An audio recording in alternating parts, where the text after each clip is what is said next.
Você já ouviu falar de um homem chamado Mica, que achou que podia misturar fé com idolatria e ainda chamar isso de adoração a Deus? A história começa assim.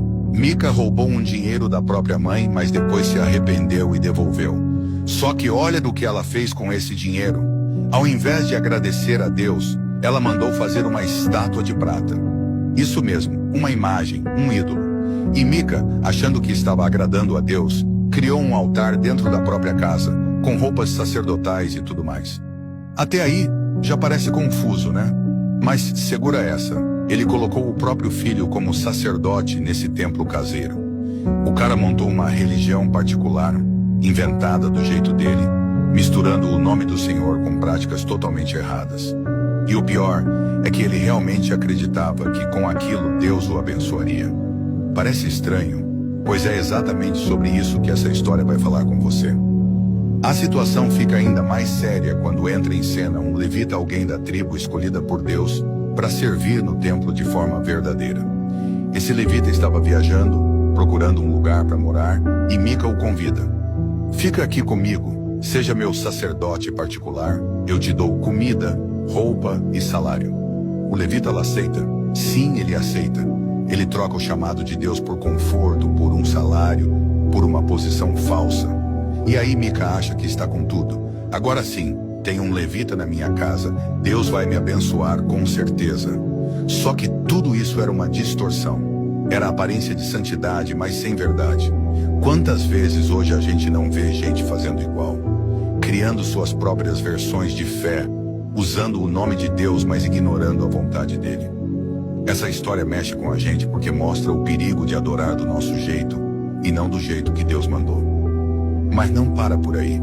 Um tempo depois, homens da tribo de Dan estão procurando uma terra para conquistar e passam pela casa de Mica. Eles veem o levita, o altar, o ídolo e sabem o que fazem. Levam tudo. Pegam os ídolos, os utensílios sagrados e ainda convencem o levita a ir com eles e ser sacerdote de uma tribo inteira, não só de uma família. E ele vai. Ele troca de patrão, como se estivesse mudando de emprego comum.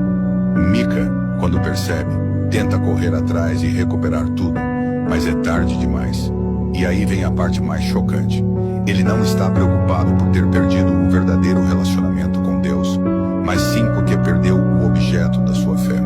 Isso escancara uma verdade profunda. Quando a fé se apoia em ídolos, estruturas e aparências, ela desmorona na primeira ventania.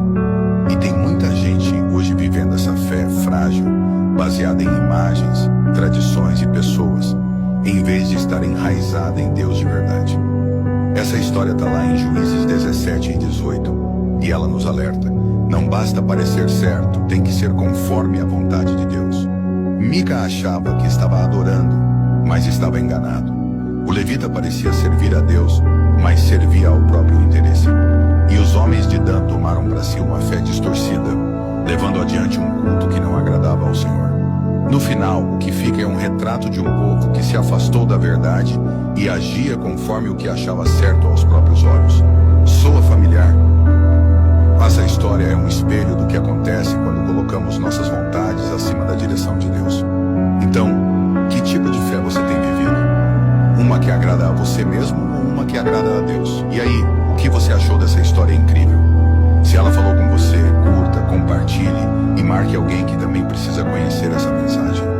Aqui no canal sempre trazemos histórias que inspiram, ensinam e mostram o cuidado de Deus em cada detalhe. Então, já segue a gente para não perder os próximos vídeos.